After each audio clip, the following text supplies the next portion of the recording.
So I just finished uploading a video. I'm sitting back, letting it all process and everything like that, listening to the Friends Per Second podcast.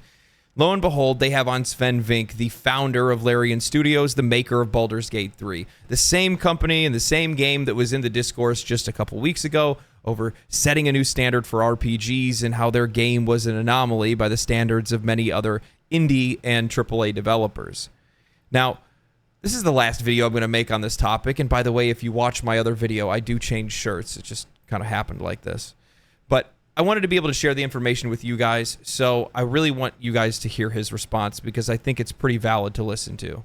Baldur's Gate 3 is not necessarily going to set the standard for RPGs because not everyone has the resources or the team. So I was just wondering what your take was on it. Like, where do you see Larian's position with the release of Baldur's Gate 3 and kind of the state of RPGs going forward? To be fair, again, Larian's just focused on making its game. I mean, when I started out, Ubisoft launched Assassin's Creed, and everybody was saying everything is going to be like Assassin's Creed. You're all doomed. Nobody's going to be able to make this game anymore. And here we are, many years later. Plenty of games exist. Assassin's Creed still exists. I mean, there were games like Assassin's Creed, but there's plenty of other things. So if you want to make something exactly like us, yeah, you're going to need a large team, but you don't have to make something exactly like us. There's so much stuff that you can do. When it comes to standards, standards change continuously.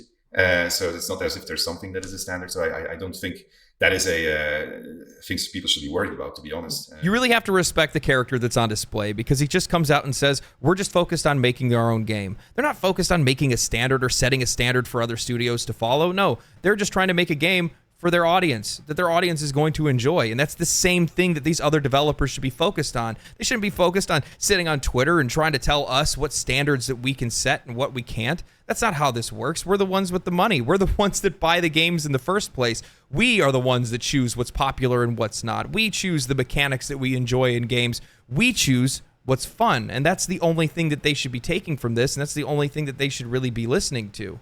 He goes further to state that Assassin's Creed at one point also set a standard. And I remember it. When the first Assassin's Creed game came out, everybody was all over it. And this is like the future of gaming. It was so gorgeous. And the exploration and the open world and everything about it was so awesome. But there were tons of other games that came out past then that were also great and were also awesome and set standards in all kinds of different ways. That's why he then further states after that standards change all the time for all kinds of different genres. And it's not that you need to target to make Baldur's Gate 3, but maybe try to make the Baldur's Gate 3 of your game, of your genre, of your specialty.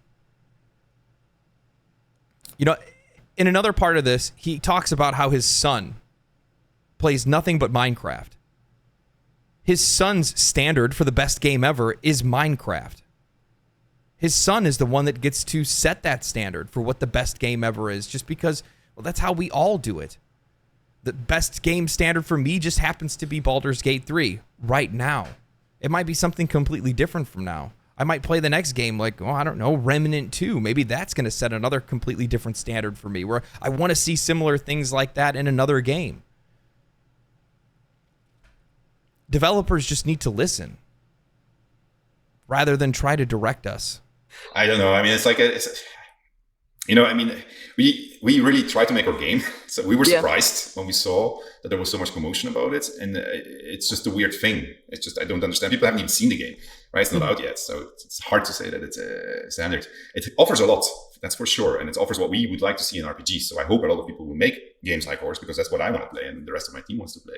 But there's a lot of other stuff that we want to play. So, I mean, everybody played Disco Elysium, right? So that was made by a much smaller team than our team, and it was a great and fantastic game. So that's a standard now. Now, this kind of just reinforces exactly what I was talking about earlier, where all these different games are always constantly making different standards.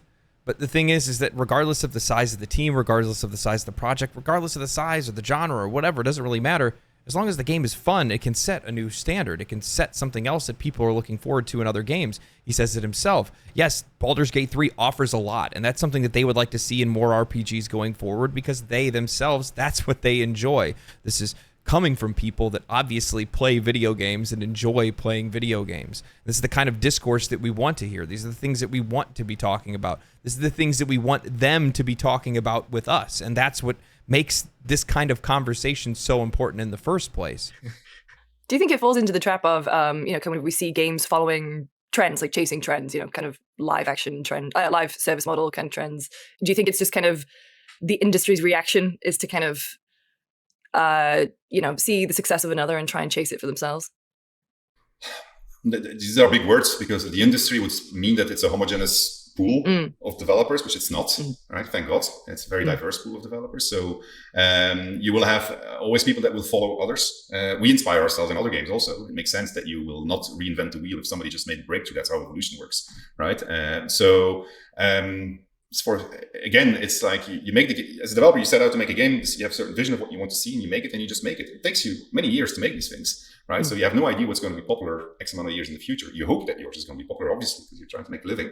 But the idea that there's such a thing. Oh, now they've set a trend, so everybody has to follow in there. That doesn't make a lot of sense to me. I mean, like I would always try to make my game for what I'm trying to make, and that I think is going to be entertaining. And if I think it's entertaining, I think there will be an audience that will think it's entertaining, because I'm not that misaligned, I think, from a lot of players. So, and I think that goes for every single game. So now, this is something that I completely disagree with Sven on, because at the AAA level, I think there is a ton of homogeny, especially when we're talking about live service titles. That is something that has proliferated even our RPGs at this point. What's next? He brings it up where he talks about how he thinks about a game that he wants to make, and he thinks as long as it's a game that he enjoys, that he has fun with, then that's a game that's going to have an audience somewhere. And that's something that is completely lost on the AAA, because they invest these massive amounts of money into these games that they want to make, not based on whether or not it's something the players are going to enjoy. It's whether or not it's something the players are going to buy. The industry has gotten so far away from what a core belief of game design should be. They're so focused on how much money, how much value they can extract from the player, rather than how much value the player can extract from the product. I'm so sick of it. There's a lot for other developers to learn from Larian Studios. There's a book that they could write on game development at this point, whether it's their early access, whether it's their panels from hell, whether it's just making sure that when they release a game, it's going to play at 60 FPS when it comes out, holding themselves to a quality standard, not releasing a game unless it's actually finished, or just remembering to believe in the heart of game design, trying to make games that people have fun playing. It's not about ripping every system you can out of every single game. It's not about ripping every monetization model you can off of every corner of the world. It's about just making something that players enjoy, making something that the developers themselves enjoy. And it's something that the industry has gotten so far away from. At this point, almost every single game over the last couple years I have purchased has not been a AAA title. And if I did, they were some of the games that I enjoyed the absolute least, because they were cookie-cutter combinations of other games or complete copies of titles that they've already had in the past. We want something new. We want something fresh. We want something the developers that are making the game actually believe in. We want them to believe in us and believe in our tastes, and believe that we will support them if they make something that's fun and enjoyable to play. I don't know. I just wanted to share this with you guys. I figured you'd extract some type of value from it. Close the book on this conversation. I'm sure we'll talk more about AAA companies and indies and things like that in the future, but this is really insightful. The whole discourse that we saw on Twitter, a couple other podcasts that I've watched as well, as including this one from SkillUp. I just really hope that we see, with a lot of these higher quality games that are coming out, and we're seeing these awesome smaller companies like making games like Remnant or Baldur's Gate 3. I hope this means something. And I hope it does set a standard. Sets a standard to just make games that players enjoy. That's it. I'm out of here. Stay cool. Stay righteous. Stay safe, my friends. Peace.